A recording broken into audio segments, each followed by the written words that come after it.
অতীতের red course ময়দান, যা বর্তমানে সোহরাওয়ার্দী উদ্যান নামে পরিচিত। আর আমার পেছনে যে টাওয়ারটি দেখতে পাচ্ছেন, এই টাওয়ারটির সামনে কিন্তু আমাদের জাতির পিতা বঙ্গবন্ধু শেখ মুজিবুর রহমান এই টাওয়ারের সামনে কিন্তু 7ই মার্চের ঐতিহাসিক সেই ভাষণ দিয়েছিলেন। আর এখানেই কিন্তু আজ মানে 21-এর যে বইমেলা অনুষ্ঠিত হচ্ছে, এই সোহরাওয়ার্দী উদ্যানে কিন্তু বইমেলা অনুষ্ঠিত হচ্ছে। আমার যতটুকু ধারণা, এখানে কিন্তু বাচ্চা কাচ্চারাও আসছেন এবং প্রত্যেকেই কিন্তু এখানে 7ই মার্চের যে ঐতিহাসিক ভাষণ, এটা সম্বন্ধে অবগত করবে আর মানে বাচ্চা কাচ্চাদের জানানোর চেষ্টা করবে এই 7ই মার্চের ভাষণের গুরুত্ব এবং ইতিহাস। আর এখানে আসবেন বাচ্চা কাচ্চাদের এখানে শেখানোর চেষ্টা করার জন্য আমার পক্ষ থেকে আপনাদেরকে বিনীত অনুরোধ রইল। আর যারা যুদ্ধের ইতিহাস জানানো এখন বর্তমান প্রজন্মকে এটা জরুরি হয়ে পড়েছে। এখন যে বর্তমান পরিস্থিতি, এই পরিস্থিতি কিন্তু এটা জরুরি হয়ে পড়েছে, কারণ অনেকেই কিন্তু অনেক ইতিহাস কিন্তু জানা না এবং বিভিন্ন বই টই যেগুলো বর্তমানে বের হচ্ছে, এগুলো কিন্তু সঠিকভাবে মানে ইতিহাস যে তুলে ধরার যে গুরুত্ব, এটা কিন্তু উপলব্ধি করে না। যে কারণে বইগুলো এখন বর্তমানে যুদ্ধের ইতিহাসের যে বইগুলো আছে না, এগুলো কিন্তু বর্তমানে স্টলগুলোতে পাওয়া যাচ্ছে না। ঠিক আছে, আমি মনে করি এর জন্য এই মানে বাচ্চা কাচ্চাদের নিয়ে এসে সরজমিনে আপনারা আপনাদের বাচ্চাদেরকে শেখানোর চেষ্টা করবেন। কোনো বই অথবা অন্য কিছুর আশা করবেন না, কারণ না হলে কিন্তু বাচ্চারা কিন্তু মানে ইতিহাস জানবে না এবং পরবর্তীতে কিন্তু বিরাট সমস্যা হতে পারে বলে আমি মনে করি। যে কারণে আমি আপনাদেরকে বিনীত অনুরোধ থাকবে, আপনারা প্রত্যেকেই যে যেখানেই যে অবস্থায় আছেন বাচ্চাদেরকে ইতিহাস জানানোর চেষ্টা করবেন। আর কোনো কিছু আশা করবেন না, নিজেই এই সমস্ত 7ই মার্চের যে ঐতিহাসিক রেড কোর্স ময়দান অথবা বর্তমানে সোহরাওয়ার্দী উদ্যান, এগুলোর মতো স্থানগুলো আপনারা দেখানোর চেষ্টা করবেন এবং সব কিছু কিন্তু তুলে ধরবেন, যাতে করে বাচ্চারা কিন্তু ইতিহাস জানতে পারে এবং অনেক কিছু শিখতে পারবে। আমাদের দেশ সম্বন্ধে অনেক কিছু তারা মানে নতুন কিছু জানতে পারে, নতুন শিখতে পারে এবং দেশের গুরুত্ব তারা বুঝতে পারে। না হলে কিন্তু তারা এই রাজাকার আলবদর আলশামসের মতো মানে তারা গড়ে উঠবে। সুতরাং তারা যাতে আমাদের ভবিষ্যৎ প্রজন্ম যাতে রাজাকার হয়ে জন্ম নেয়, সেই জন্য মানে এই সমস্ত দর্শনীয় স্থানগুলো দেখানোর দরকার বলে আমি মনে করি। ঠিক আছে, আমি বাকি দৃশ্যগুলো দেখানোর চেষ্টা করতেছি। আমি এখন ভিতর দিক থেকে বাইরে যাব। প্রত্যেকেই কিন্তু মানে আমি যে কথাগুলো বলতেছি, প্রত্যেকেই কিন্তু আমার দিকে তাকিয়ে রয়েছে। তবে আমি এগুলা তাকাক আর যেটা করুক আমার কিছু আসেও না, যায়ও না। আমি আমার ভাবে চলি। ঠিক আছে, একটি জায়গায় কিন্তু মানে বই নেই। ঠিক আছে, একটি জায়গায় কিন্তু বই নেই। আমার খুব কষ্ট লাগলো জিনিসগুলো, যে 71-এর যে বইগুলো একটাও নাই। এটা কেন, কারণটা কি? এটা 71 কি এমন দোষ করলো? 71 কি এমন দোষ করলো যে কোনো বই থাকবে না? এটা কোনো কথা হতে পারে? আজকে তবে যারা মানে 71কে বুকে ধারণ করে তো যে কোনো কিছু, তারা কিন্তু ঠিকই মানে ছবি তুলতেছে। সোহরাওয়ার্দী উদ্যানের টাওয়ারটা কিন্তু অনেকেই কিন্তু সেলফির মাধ্যমে ছবি তুলতেছে, আমি আপনাদেরকে এখন দেখালাম। তবে প্রত্যেক জায়গায় কিন্তু একই অবস্থা।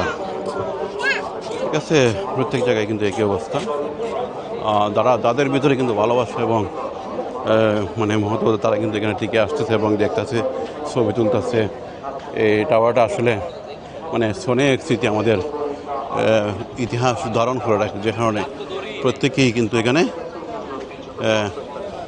ইতিহাসকে স্মৃতি হিসেবে বিজড়িত করে রাখার জন্য অনেকেই ছবি তুলতেছে, অনেকেই অনেক কিছু করতেছে। বয়স্ক মানুষ থেকে ধরে তরুণী সবাই কিন্তু এখানে কিন্তু এই টাওয়ারের নিচে বসে কিন্তু তারা ইতিহাসের যে আসল বিষয়গুলো তারা জানার চেষ্টা করতেছে। তো আমি মনে করি শুধু 2জন আর 3জন আসলে হবে না, আরও অনেক মানুষ কিন্তু এই জায়গায় কিন্তু আসা প্রয়োজন। তবে মাঝে মধ্যে কিছু হুজুর টাইপের লোক আছে, তাদেরকেও মাঝে মধ্যে দেখা যায়। তারা কেন আসে জানি না, তবে তারা ইতিহাসের জন্য আসে না। তারা হয়তো কোনো রহস্য আছে, না হলে এভাবে মাঝে মধ্যে তারা আসে। তারা এখানে আসার প্রয়োজন তো ওদলায় আছে বলে আমি মনে করি না, কারণ তারা তো এগুলো ধারণ করে না। সুতরাং আসলেই কি আর না আসলেই কি। আর আরেকটা জিনিস আমি আপনাদেরকে দেখানোর চেষ্টা করতেছি। এই যে টাওয়ারটা দেখতেছেন, টাওয়ারের ওই যে পিছনে যেখানে পাকিস্তানি হানাদার বাহিনীর আত্মসমর্পণ করেছিল, এই টাওয়ারটার কাছে কিন্তু কিছু দেওয়াল গ্রাফি আছে। এই দেওয়ালগ্রাফির মাধ্যমে সামনে কিন্তু টেবিল বসিয়ে হ্যাঁ পাকিস্তানি হানাদার বাহিনীরা এই সুহরাওয়ার্দী উদ্যানে সুহরাওয়ার্দী মানে পূর্বের যে রেসকোর্স ময়দান ছিল এই জায়গায় কিন্তু তারা আত্মসমর্পণ করেছিল। এই যে ফোয়ারাটার ফোরে যে দেখতেছেন কিছু হলুদ রঙের যে গ্রাফিটি দেখা যাচ্ছে, আমি জুম করে দেখানোর চেষ্টা করব। এই মানে সুহরাওয়ার্দী উদ্যানের যে টাওয়ারটা, যেখানে বঙ্গবন্ধু জাতির পিতা বঙ্গবন্ধু শেখ মুজিবুর রহমান যেখানে ভাষণ দিয়েছিলেন, এই ভাষণের ঠিক পিছনের দিকে কিন্তু এই ওয়ালটা রয়েছে। এই ওয়ালের মাঝে কিছু ছবি একে অঙ্কন করে রাখা হয়েছিল, কিন্তু 5ই আগস্টের এগুলো সব ভেঙে দেওয়া হয়েছে। আমি তারপরে কিছু জিনিস দেখানো, এখানে কিন্তু পাকিস্তানি হানাদার বাহিনীদেরকে পাও ঝুলিয়ে এবং রাজাকারদেরকে আলবদর আল শামস বাহিনীদেরকে পাও ঝুলিয়ে উল্টিয়ে এখানে কিন্তু আত্মসমর্পণ করানো হয়েছিল। এই জায়গাটাই এই টাওয়ারের পেছনে আমি আপনাদেরকে টাওয়ারের পিছনটা আমি জুম করে দেখানোর চেষ্টা করতেছি। আমার পিছনের সামনের চতুর্দিকে কিন্তু মানুষ অবস্থান করতেছে। তারপরেও আমি আপনাদেরকে মানে বুকে সাহস নিয়ে কিন্তু এগুলো দেখানোর চেষ্টা করতে, কারণ অনেকেই কিন্তু এগুলো এখন আর ধারণ করে না। তারপরে আমি আপনাদেরকে দেখানোর চেষ্টা করতেছি। ওকে, ঠিক আছে। ওই যে এই হচ্ছে টাওয়ার, ঠিক আছে। এই টাওয়ারের ওই পাশে ওয়ালের মধ্যে কিন্তু কিছু ফটোগ্রাফি করা আছে। এই ফটোগ্রাফিটার নিচেই কিন্তু ওই জায়গাটায় কিন্তু একটা টেবিল ছিল।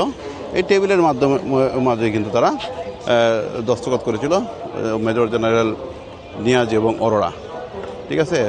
পাকিস্তানের হচ্ছে অরোরা আর নিয়াজি, আর ভারতের ছিল অরোরা, ঠিক আছে। আমাদের পক্ষ থেকে ছিলেন, ঠিক আছে। এই হচ্ছে এই জায়গা, এই হচ্ছে এই স্থান। আর এখান থেকেই বঙ্গবন্ধু শেখ মুজিব এখান থেকে ভাষণ দিয়েছিলেন। এই হচ্ছে টাওয়ার। ও ঠিক আছে, আমি যতটুকু পারছি আমি দেখানোর চেষ্টা করলাম। আর এই হচ্ছে মেলার শেষ ভাগ। এই জায়গায় কিন্তু মানে মাঠটাতে দেখলাম প্রায় 44 মিনিট রানিং করতেছে। আরও স্টল হওয়ার কথা ছিল, হয়তো এগুলো আর হয়নি, যে কোনো কারণেই হোক স্টলগুলো আর গড়ে ওঠেনি, আমরা যতটুকু বুঝতে পারলাম। এই হচ্ছে স্টলের বর্তমান অবস্থা।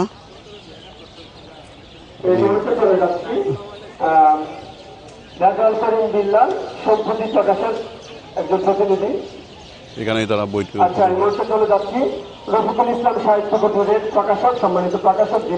এখানে হচ্ছে স্টেজ, এটা এই স্টেজ থেকে কিন্তু বইটি প্রকাশিত হয়।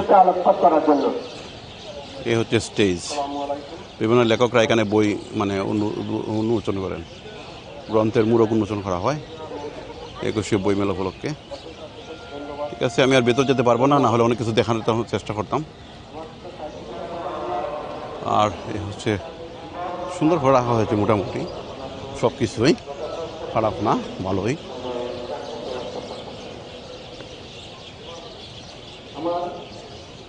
আমি আরও যতটুকু পারি দেখানোর চেষ্টা করতেছি, ভিতরে যাচ্ছি।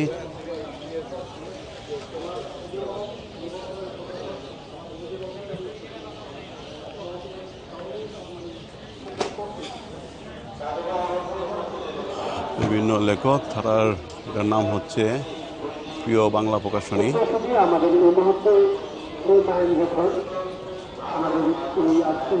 চারুকলা,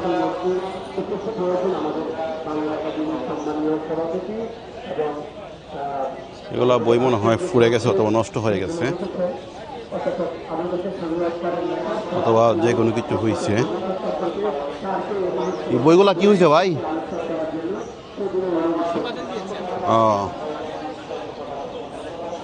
হয়তো প্রবলেম হয়েছে, ভিতরে গেছি আর কি, যে কোনো কারণে, বুঝলাম না।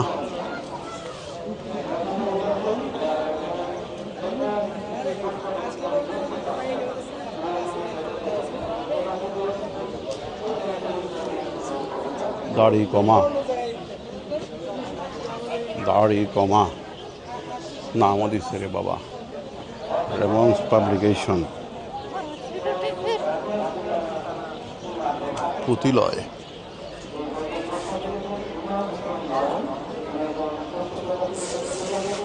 নবযুগ প্রকাশনী,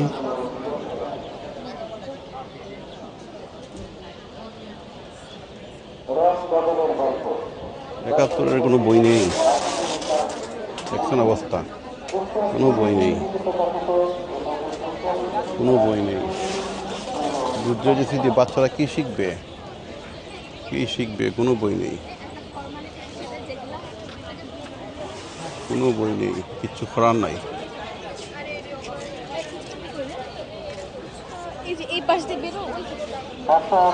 অনেকের ধারণা মনে করে যে বাচ্চারা কিন্তু ঠিকই আসতেছে বই কেনার জন্য। বাচ্চাদেরকে কিন্তু এই যে বিভিন্ন গল্পের বই কিন্তু মানে বাবা মারা কিন্তু বেশিরভাগ দেয়, কিন্তু আসলে কেন জানি না তারা যুদ্ধের ইতিহাসকে ধারণ করার জন্য মানে এগুলো বই খুঁজে না, যুদ্ধের বিভিন্ন ইতিহাসের বইগুলো খুঁজে না, তারা বাচ্চাদেরকে শেখায় এই ভূতের গল্প আর এই সেই এইগুলা। আর লেখকরাও কী করে এই বাচ্চাদের চাহিদা অনুযায়ী তারাও বই এইগুলোই তৈরি করে, যত মানে ভূতের গল্প তৈরি করা যায় মনে করেন এগুলো চলে বেশি। এটা মনে করে ওই দেখেন না ভূতে একটা টাঙ্গায় রাখছে, ওই দেখেন ভূত একটা টাঙ্গায় রাখছে, মানে এইভাবে আর কি, মানে এগুলা চলে বেশি, তো বাচ্চারা এগুলা চয়েস করে, যে কারণে এগুলা তারা মানে সেটা করে। কিন্তু আসলে আমাদের উচিত প্রত্যেককে সচেতন করা, বাচ্চাদেরকে যুদ্ধের বিভিন্ন ইতিহাস তুলে ধরা, কিন্তু আসলে কে শুনে কার কথা? এই হচ্ছে অবস্থা। অর্থাৎ রং ধরা হরিপত্র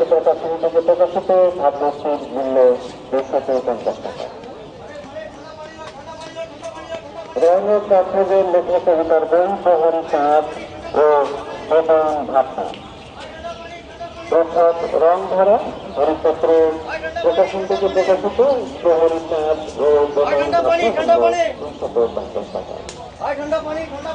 কোনো কিছু নেই।